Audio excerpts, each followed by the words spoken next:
Good morning, everyone. This is Steven Khuong along with Natalise Kalea Robinson and Jess Furman.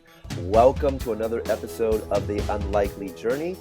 This morning, we're going to talk about our favorite books. So right to it, Jess, you're up first. Name one or two of your favorite books and tell us why. Oh gosh, favorite book. I mean, I listen to a lot of audiobooks. That Um, counts.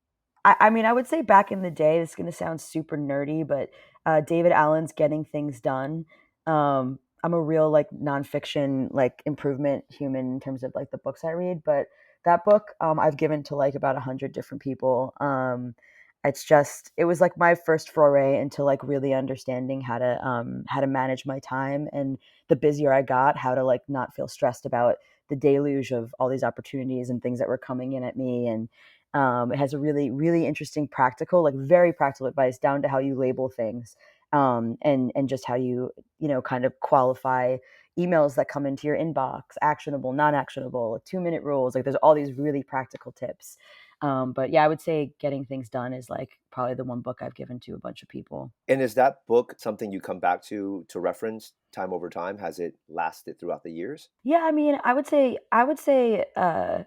occasionally I go back and look at like some of the like the more of the file systems, just the strategy behind it. I mean, of course, back then it was like when he wrote that, I mean, she was updated editions, but it was color coding file tabs and things like that. And now we have computer programs and things like that. But the strategy behind how to determine like what to focus your attention on, I would say is a bit time tested. It's something that I go back to, you know, every once in a while. Nice. Natalise, you're up. Well, I have a few books that come to mind. So I would say like ultimate, like um favorite, like maybe it's like top five is like Time Traveler's Wife. There was a movie that was made after, but the book is really amazing. And it's just sort of this idea, this guy just travels through time, and you kind of see his life and how it's everything that you need in a fiction book. There's sort of like self growth and learning, and a little bit of tragedy, but a little bit of love, and um, yeah, it has all the pieces, I think, for a good book. Um, on a nonfiction side, I would say, um, Hold on one second. Before you jump to the nonfiction one, mhm. if I may, this is interesting that another friend of mine had just brought up that book, or maybe the movie. Really, Yes, very recently. And she said the same thing you said, which leads me to ask this question. What is it about this book that particularly touched you? I think part of it is so there's this idea, this fantasy part of it where, I mean, everyone's thought about going back in time or going forward in time. Like, how would you change your life? Because it's like, it's something that it's elusive to us. We can't do it. So if Right. you could, what are those decisions that you could make? And it sort of makes, at least for me, made me really reflective about that. But I think in terms of the book itself, it's just really beautifully written. It's, it's not, there's some fiction books I think that are like, they're just like masturbatory. Like they're just like the words are just like too flowery. It's like hard to read. Um, and it doesn't do anything for the reader. But I think it's just really well written. And I think part of it, it just feels, it's emotionally compelling. You find out that this character, you go through the journey with him, that he's gone through different kind of points in his life that people can really relate to. And when did you read this book for the first time? I read it in college, but I read it again, maybe 5 years ago. I read it again because I had my husband Shane read it, and I said, okay, if you read it, I'll read it with you. So we sort of read it at the same time, and we like talked about it. And he actually really loved it, even though, he's not really into like, and I wouldn't say this is a romantic, um, I mean, certainly there's a love element, but it's not like a romance novel or anything. But it is softer, I think, than what he would normally read, but he loved it. Oh, that's interesting. Do you know the name of the author by any chance? Yeah, it's like Audrey, something Burger. let me see. Do you know if that's a real name or a pen name? Oh, I don't know. It's Audrey Neffenegger. Oh, interesting. They turned that into a movie, right? Yeah, it was good. I mean, it was a decent film. I think it's a great holiday read.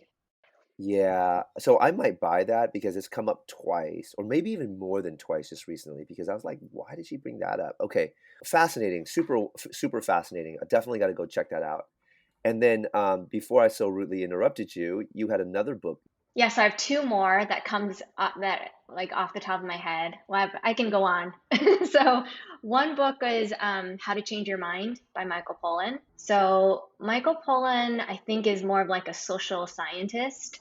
So he had a curiosity about psychedelics. So what he did was he decided to try them, and then he writes about it in this experience.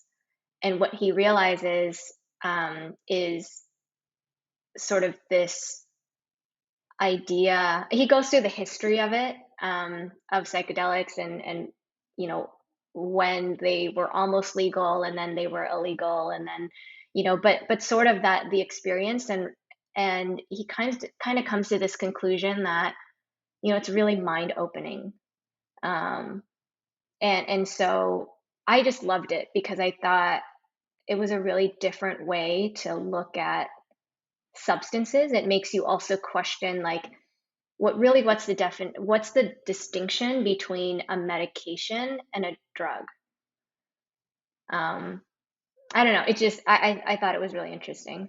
And Michael Pollan's known for some of his other books as well. He's a super popular guy. He's based out of Berkeley, I believe. Yeah. Yeah, I think so. He wrote a book about, like just vegetables, or something like that. Hold on, let me see.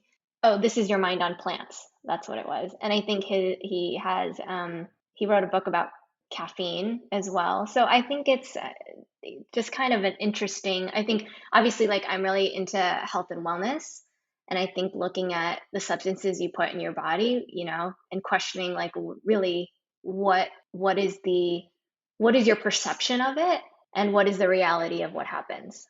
Right, absolutely. And if I'm not mistaken, The Omnivore's Dilemma is also one of his books. Like he's big on the whole food, how food impacts society. Yeah. Yeah, and you're right. He's currently at Berkeley. He went to Columbia um, himself, but he teaches at Berkeley now. Very cool. So you're two for two right now. You have two more? So, okay, if you're into like a thriller, but like a real life sort of thriller, I highly recommend Red Notice by Bill Browder. So Bill Browder actually went to Stanford GSB, and he ended up like working um, in the finance world. And he ended up investing a lot of money in Russia because he saw the opportunity there. But then it goes through this whole crazy journey of him having to deal with the Russian government. And it's insane. I won't tell you more because you definitely just like need to read. It's like such a fast read because it's so interesting. Oh wow. Is this the same as the new Netflix series that's out right now? No. But yeah, I was just gonna Mm-mm. So ask, but totally different. Yeah, but yeah, the fact totally that now it's different. like thriller and like Russia, I'm like, this was like a Ryan Reynolds and The Rock type movie, Oh, the yeah, Red yeah, yeah. Notice movie that No, just came out. yeah, I thought I had asked, I think Shane watched that movie on Netflix, and I was like, is that Bill Browder? And he was like, no, I think it's separate. And I think it is very different. But I would what's really rare about it is that it's a true story and it's from Mm. his words. And he's actually still in hiding, I think. Um, Oh, that's fascinating. yeah, so it's pretty cool. So this Oh is a wow. this is like a memoir. This is like a nonfiction. It's a nonfiction. Yeah, yeah, it's like his experience. And I think part of it is like, I mean, I would have never, I don't even think about it, like doing business in Russia. Like, what does that look like as an American, and doing Right. big business, right? Because it's not just like, $1 million. It's like hundreds of millions of dollars, $1 billion. Mm. You know what I mean? So it's like when you do that kind of money in Russia, then they figure it out and they know who you are. It's like, okay. Natalie, have you read Confessions of an Economic Hitman? Mm-mm. Because if you What's like that? that book, it's a very similar premise. It's like well, I mean, it's also a nonfiction, but this guy's basically his job was he's an economic hitman. His job was to work with these subcontracting companies that were like a couple of deep, basically a couple deep from the U.S. government, and so they look like they're separate subsidiaries that are just bidding on infrastructure projects in different countries. But his job was to destabilize those areas so that they'd have some sort of political indebtedness to the U.S. when we would come in and fix a problem. So think about like what happened where we flooded, Jamaica with powdered milk, or what happened with like the canal in Panama. Like there are all these different subcontracting companies that bid on these projects with inflated projections, and his job was to go in and gain the trust of like the rulers in those areas and the decision makers, and steer them towards making these decisions that would have these false projections, so that there'd be some sort of infrastructure breakdown within a few years. It's a fascinating book. Yeah, Interesting. I'll have to get that info from you later. yeah. Wow, such a fascinating book so far, Jess and Natalise. So How Natalise, about you, Steve? well, Yeah, I what have about two, yours? but you owe us one more. You've given us three, Natalise. I want to know what your last one. So I'm going to recommend anything by Esther Perel. I think she's come out with 2 books so far. I'm sure she'll write more. So Esther Perel has a podcast called Where Should We Begin? And what she does is she takes these couples, they're real life couples, and she does one counseling session with them. And she's so intuitive, and she's just so smart. Like every time she comes to like some conclusion or makes some kind of she provides insight to these couples. And there have been so many times I'm like, oh my gosh, she's so right. Like that's exactly what's happening. And these people, these couples who volunteer, get really real. So you have I mean, there's so many different topics that are covered kind of throughout her podcast. But anyway, so she's come out with a few books. One of the books that I read recently is called The State of Affairs. And she really talks about sort of this idea of monogamy, and she kind of unpacks it. And I think we're living in a world where people look at relationships. I mean, certainly there's gender is more fluid, but also relationships are more fluid. And what does that look like? And where does marriage fit? And she's not a proponent of, she's not saying get married or don't get married. She's really saying look at who you are, and and wherever you fall, it's okay, but it's important to understand where you are. And so it's just really interesting because, again, I think, and I guess similar to kind of Michael Pollan's books, and maybe that's what really kind of resonates with me is sort of the reframing of what you believe, like what you believe to be right or wrong, and just kind of turning that on its head and saying, okay, let's take all of that judgment out and let's just look at, what's real for you. So I would highly recommend that too. And it's called The State of Affairs. Yeah, The State of Affairs. And then she has another book called Mating in Captivity, which is, along, it's related as well. But she is a psychotherapist for couples very specifically. I think she started another podcast around like working relationships as well, but I think the original podcast is just super, it gets so deep. Like people just are really real, and I think that's what's really different about it. Oh, so fascinating. So That's I'm cool. already adding 4 books to my Amazon buy list right now. So thank you guys for that. So I have two that I highly recommend. The first one is the Tao Te Ching by Lao Tzu, and I mean, I'm sure there are a gazillion translations of this ancient text. It's basically a book of verses written by this mythical character. So we don't know if Lao Tzu was ever like a real person, or if he is just the embodiment of various ideas that have been developed by, let's just call it ancient Chinese wisdom. So This book has, I don't know how many verses, but each verse gives us an insight into the framework of how humanity has stood time and guardrails around what a person should or should not do in order to really receive the abundance that the universe has to offer. And I know this stuff can sound a little bit cosmic, but I really love the book in that it helps me understand that the entire universe is held up by paradox. So, for example, this is cliche, but you guys might have heard that, without darkness, we don't recognize light, right? For example. And Yeah. and there is some things that can't be refuted in science, which is like there are polarities, right? There's a Mm. negative charge and a positive charge. There's there is feminine energy and there's masculine energy per se, but that's a bit more subjective. But for sure, the Tao Te Ching really has helped me in a number of ways to understand myself. In particular, I've always been fascinated by why I've never been attracted to religious institutions, Mm. or just institutions in general. So, like when I was in high school, I was like, ugh, the student government, yuck. In college, fraternities, yuck. Going to church, yuck. But at the same time, I've always been highly attracted to this sense of a higher being or like, some sort of a cosmic power that's outside of myself. So, to an extent, I believe in choice and our propensity to design our own destiny. On the other side of the coin, I also believe that we are in the predicament that we're in because we didn't have a choice to be born to like my mother Jane Khuong or my father Jackie Khuong. But although some people would argue that we chose our parents from a past life, but that's a different story.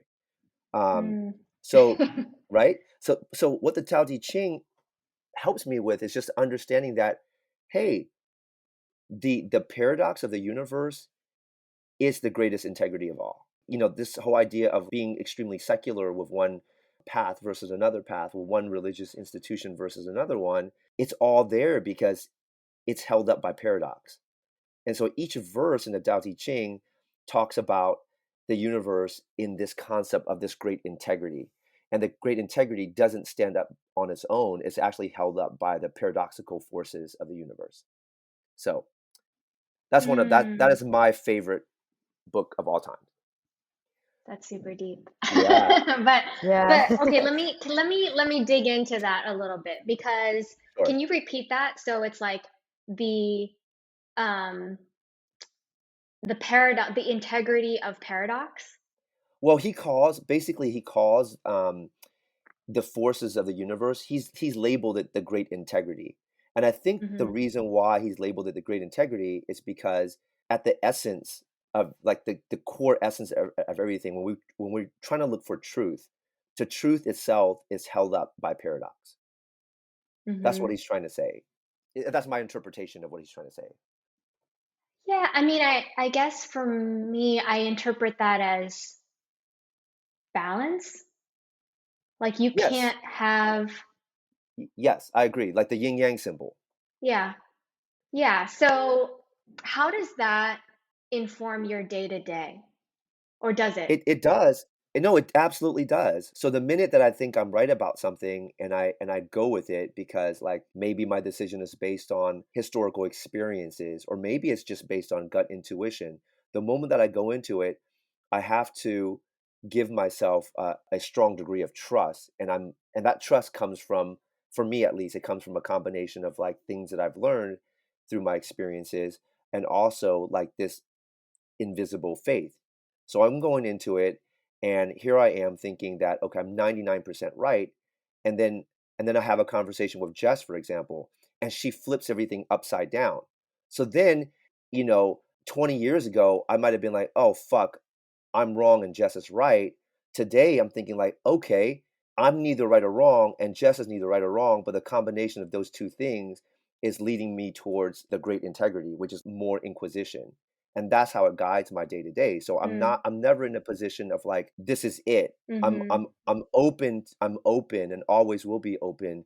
There's a multitude of higher degrees of things that I don't know, versus the things that I do know. And when I'm kind of like lost in trying to understand if I need to hold a specific position, I go back to the Tao Te Ching, and what it tells me is that you actually can go on and live like a prosperous life without being true to any one position, because paradox Mm, is that, it's that mm. balance. Yeah, that's interesting. It reminds, I mean, it sort of makes me think like, okay, well, let's go back and let's align on what does integrity mean?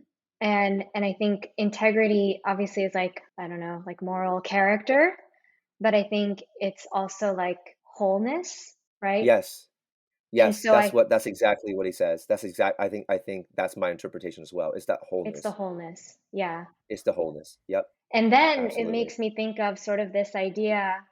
Um, so I went to Esalen maybe, I don't know, a few years ago, and there was like, it was like a music sort of meditation workshop, but it was really inspired by Ram Dass.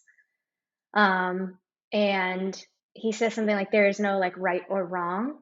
And the whole group got into this like discussion around like, I guess like good and evil. Like, does that, like, does evil really even exist? It's like, or like Exactly. good people or bad people. It's like, does that really exist? Like, you know? It all kind of sounds like this, just like the general concept of like, do you believe in an absolute truth? Like, are you governed by yes, no, right, wrong? Like, I mean, absolute. Is there some sort of empirical absolute truth? Which I Right. think, I think that's a really, really interesting question, yeah, Jess. I'm glad you brought that up. yeah, because I mean, I guess it's like if you do believe that, then there is going to be a right and a wrong. Like there is going to be something that it does, like, as a core principle, people who believe there is absolute truth, I think, does make it trickier to be open to learning about things, or just being comfortable understanding that you might not understand, um if you're driven towards this desire to know an absolute truth. I love that, Jess, because I think one of the many reasons why I'm so attracted to this book is that they talk about truth, and they talk about truth in a very unique way. So I'm not sure if they're pointing to absolute truth or relative truth or some formulation of what truth is, but for sure the Tao Te Ching reference nature all the time. Nature is a core theme, and and I think for me that's really important, because one of the sentiments in the Tao Te Ching is like nature takes her time, yet everything is done. And I'm like, oh shit. For me, it's a super powerful message, because we don't have to do anything for nature to like do her part. There are seasons, and you don't have to rush seasons for things to change in nature. Like we're a part of that ecosystem as well. And so much of our discontent in this world, I may argue, is based on our attitudes of wanting certain things to happen at a particular speed. So it's like the temperament of, how do you temper your mind to be more in line with what's happening anyways, versus having this propensity to feel like you always have to be in control. Mm, Yeah, or what is the illusion of control, which is why, like, the stuff gets yeah. incredibly esoteric, like what, you can get into predetermined destiny and things like that. It's just like, what are the decisions we're making predetermined based on so many factors that you could theoretically, given the right level of technology, predict any one of our behaviors and or, the thing we're about to say, or do. Um, Yep. yeah, it's Yep. I mean, yeah, it's I mean, I love I've read I have I forgot what version of that book I have, but um it's interesting. I mean, it kind of it's very poetically written, so it feels like a It good is. exercise, and kind of like also it being ambiguous enough that it's impossible to not kind of like have the freedom to interpret, um And that's the beauty of it, right? Because it forces, like, if you're an introspective person, it forces you to ponder, and the questions matter more than the answers. And that's what I love about it. And but at the same time, it's not ambiguous to me in a way where, like, oh, I can just take this anywhere and let my thoughts go free. There are guardrails in the verses. I mean, they're very specific about that. It talks about sociology, human relationships, psychology, but in a way that always will reference back to nature as a starting point. But dang, I don't mean to like overtake this conversation with the Wait, but didn't you with have a two books? Taoist You philosophy. said you had two I, books. I do. And the second one is a lot more pragmatic in terms of approach. So Malcolm Gladwell Mm-hmm. wrote this book called Outliers many years ago. Mm. It was like a, super Oh my bestseller. God, I love And Malcolm Gladwell. yeah, I love his stuff, but in particular, like Outliers was a game changer for me, right? Because it basically, in so many words, shows case studies and examples of, some of our assumptions about talent and success. Like we have to throw all of those assumptions out of the window. So, for example, many of us have heard about the 10,000 hour rule. You guys know about that, right? Mm-hmm. Mm-hmm. Yeah, like to be good or great at something, you got to put in 10,000 hours of work, regardless of what it is. And those 10,000 hours would trump any sort of talent easily. And by the way, a friend had just given me this other book called Grit by Angela Duckworth. Have you guys heard about that? Mm-hmm. Yeah. Yeah, and that was a study in resilience, choosing to put in work into something that you're passionate about, right? Cool. So I think, that's a really good book. But Outliers stands out. Outliers and Tao Te Ching, those two books really help guide my day to day. Mm. Have you read Malcolm Gladwell's Tipping Point or Blink? Absolutely, have both of those as well. Tipping Point was phenomenal. So it's like I love how like Malcolm Gladwell has this way of writing where it's like it's so accessible, and seemingly obvious once you read it, and you're like, wow, like it's not like, I mean, for people who are listening to this podcast, like we did deep dive on some super nerdy stuff between like all of our books. I think at some point we dove into like deep nerd concepts, but I feel like Gladwell is like a really good like pop culture. Sounds like I'm saying it's watered down, because it's certainly not, but I feel like it's an accessible way to kind of, I think, baby step into some of these concepts. It's not written in a way that's tricky to follow. I agree. Like when you read his books, it's almost like you're watching these half an hour documentaries that are like succinct and concise, and you don't have to do too much guessing around like what is he trying to talk about. Right. Yeah. Guys, this has been super fascinating, but we're over time. Thank you guys so much for this morning. Super insightful. I've added a number of books to my buying list this season. Wishing you guys a wonderful day. Signing out for Natalise Kalea Robinson, Jess Furman. This is Steven Khuong. Wishing you guys a great day. Peace.